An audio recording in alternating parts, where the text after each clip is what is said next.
আসসালামু আলাইকুম। হাই, আশা সবাই ভালো আছেন। সো আজকে এখন যাই দিচ্ছে হচ্ছে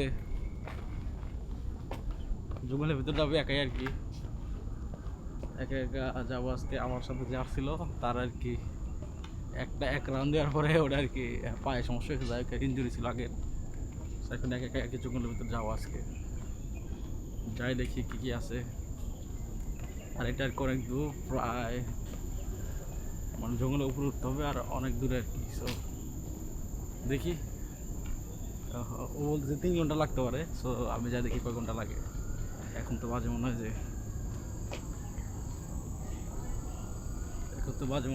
what time is it? 9. 9. So আমরা দিচ্ছি দেখি কি হয়, নিচে যাই। আমরা যাবো হচ্ছে সিপি 1 থেকে সিপি আর কি মার্কিং দেওয়া আছে, সিপি 30 পর্যন্ত। সো দেখি কি হয়, চলেন। আর এখানে যদি আশেপাশে দেখানোর চেষ্টা করি, আসলে অসাধারণ জায়গা। আর ভিউগুলো দেখতে পারেন, আর সিকিউরিটি আছে। এখন আমরা হচ্ছে সিপি 1 আর কি। সো সিপি 1 থেকে শুরু করে এখন যাইতেছি ভিতরের দিকে যাবো আর কিছু। চলেন ঠিক আছে, বিসমিল্লাহ।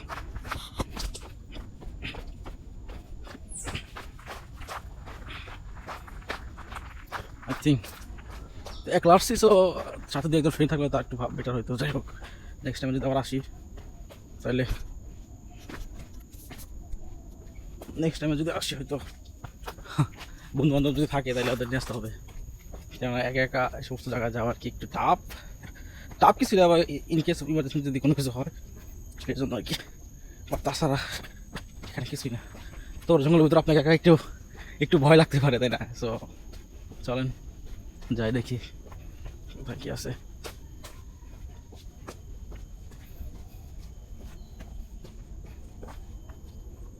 সো এখানে একটা দেওয়া আছে ঠিক আর কি, সিট দেওয়া ছিল বসার জন্য। আমাদের বসার জন্য আসি নাই।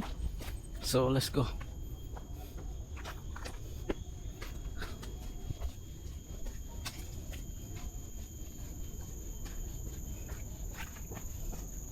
যাই হোক, জঙ্গলের ভিতরে যেতে আসি একা একা, কিছু নেই। সিপি 1, সো এখান থেকে সিপি 2 এদিকে যেতে হবে।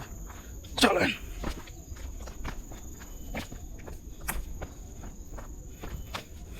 সো জীবনের প্রথম আর কি হাইকিং আসছি একা একা।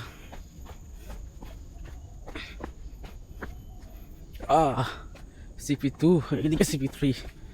সো চলেন সিপি 3 দিকে যাই।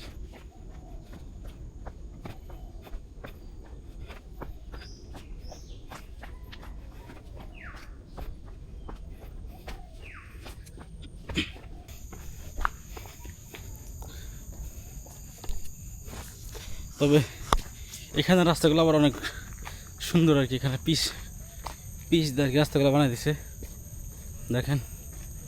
সো অনেক সুন্দর, আমার কাছে অনেক ভালো লাগলো। আর দুই পাশের গাছগুলো অনেক সুন্দর। সো চলেন যাই, সব কিছু মিলে আর কি ভালো। আর আমার চারপাশে যদি দেখানোর চেষ্টা করি আপনাদেরকে, সো এরকম কি জঙ্গলের ভিতরে আছে। সো এটা আর কি মালয়েশিয়ার ভিতরে এটাই হচ্ছে আর কি জঙ্গল ট্রেকিং। মানে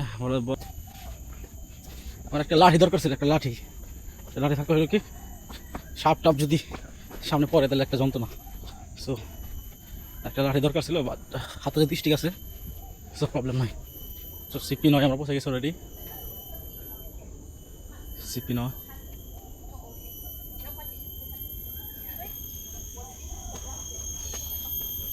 পৌঁছে গেছি। এখন দেখি আর সম্পর্কে কিছু বললাম না।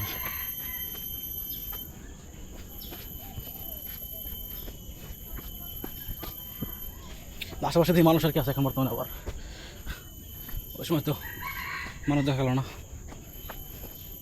দুই সাইডে আবার মানুষ দেখা যাইতেছে।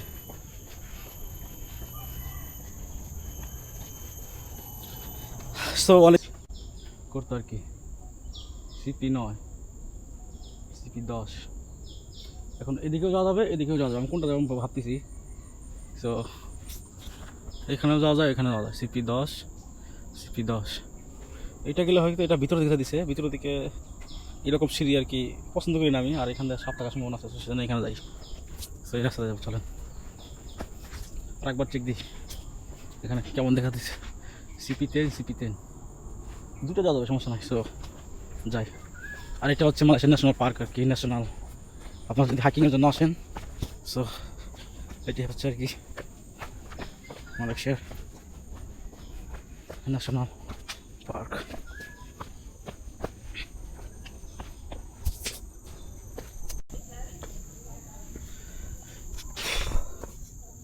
সো এখান থেকে আসার পরে আর কি ওই ভিতরে একটা দেখি,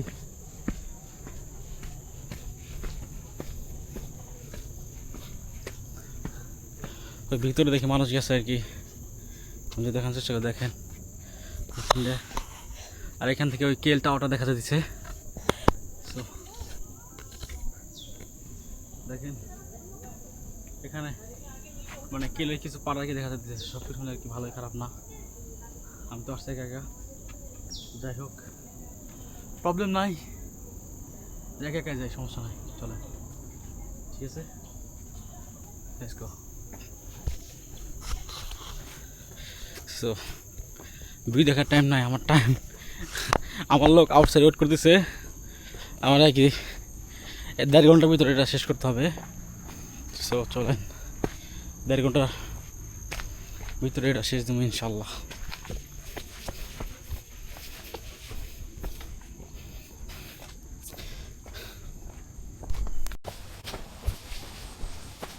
সামনে দেখি বন্দর বন্দর আছে আর কি, সেইটা CP13 তো যাবো, এখন CP12 পৌঁছে গেছি অলরেডি।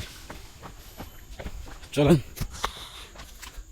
বন্দর থাকলে কি না থাকলে কি, আসতে যেহেতু এটা শেষ করে সার আজকে, বাঙালি এখনো দিন কোনো কিছু হার মানা নাই। সো আমি কেন মানব, ঠিক আছে না, চলেন যাই। আশেপাশে কোনো মানুষ আপাতত দেখছি, বাট অনেক দূরে, কাছে কাছে কোনো দেখি নাই, মানে আশা করি যদি একজন মানুষের সাথে দেখা টাকা হবে।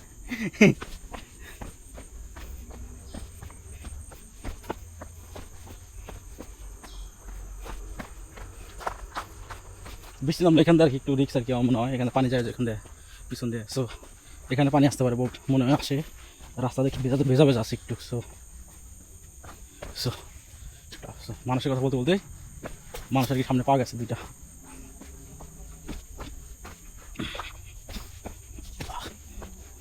এখানে বিশ্রাম করার জন্য কি আছে, যাই হোক। Hi guys,